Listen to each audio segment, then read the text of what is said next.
Bienvenue à ce résumé des Jeux olympiques de Milan-Cortina du vendredi 13 février 2026.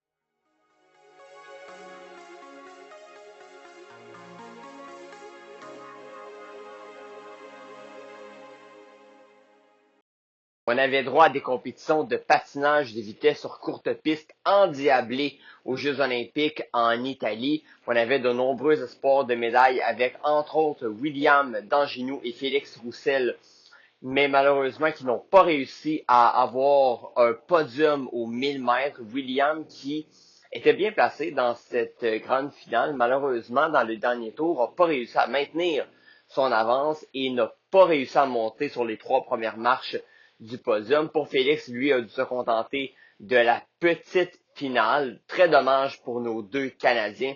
Chez les femmes, on assistait aux 500 mètres alors que Kim Boutin, Courtney Sarro et Florence Brunel étaient sur la ligne de départ. Florence qui n'a pas participé à la grande finale. Kim et Courtney, elles, oui, ont participé. Kim n'a pas vraiment été dans le coup, malheureusement, dans cette finale. Pour Courtney, elle s'est accrochée comme une battante pour aller chercher la médaille de bronze pour le Canada. On sait le Canada qui a des espoirs grands en patinage de vitesse courte piste. C'est une deuxième médaille dans cette compétition après la médaille au relais mixte.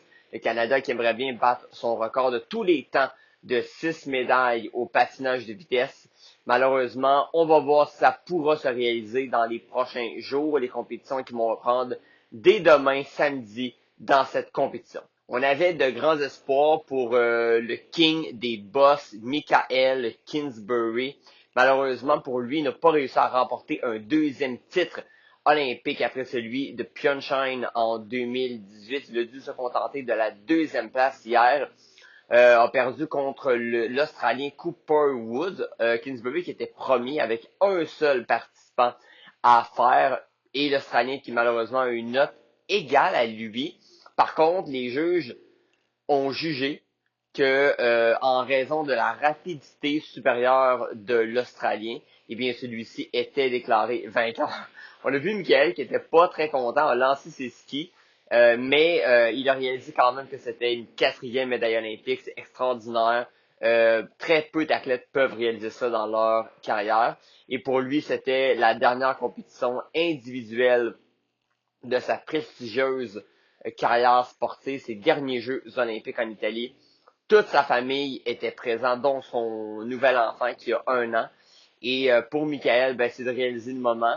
Et évidemment, il a quand même battu son plus grand compétiteur, Kima Orishima, le japonais, qui lui a remporté la médaille de bronze. On avait d'autres Canadiens, dont Julien Ville d'ailleurs, qui était en grande finale. Il a très bien fait et lui, il est la relève chez les boss masculines au niveau du Canada. Elliott Grondin, qui était un grand espoir de médaille pour le Canada en snowboard cross. Il a terminé deuxième, a remporté donc la médaille d'argent. Une épreuve d'ailleurs que je ne connaissais pas tant que ça avant les Jeux olympiques. Maudit que c'est spectaculaire. Des courses vraiment bonnes. C'est tellement serré. Les gars se frôlent pratiquement au niveau du snow. Moi, honnêtement, j'ai fait du ski dans ma vie, mais jamais du snowboard. J'avais jamais réalisé à quel point c'était extrême. Ça prend du talent en tabarouette pour se rendre à ce niveau-là.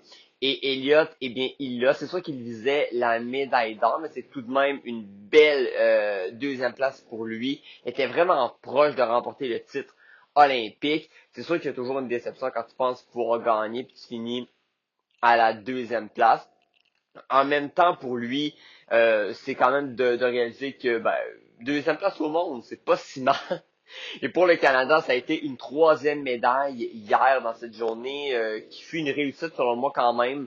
On avait plusieurs espoirs de médailles, oui, partout, mais on a réussi à s'en sortir de bonne manière. On est rendu à 7 médailles présentement pour le Canada. On est à 10 médailles environ de la Norvège qui domine toujours le classement à 17. Il y a d'autres pays comme les États-Unis et l'Italie également qui font très bien.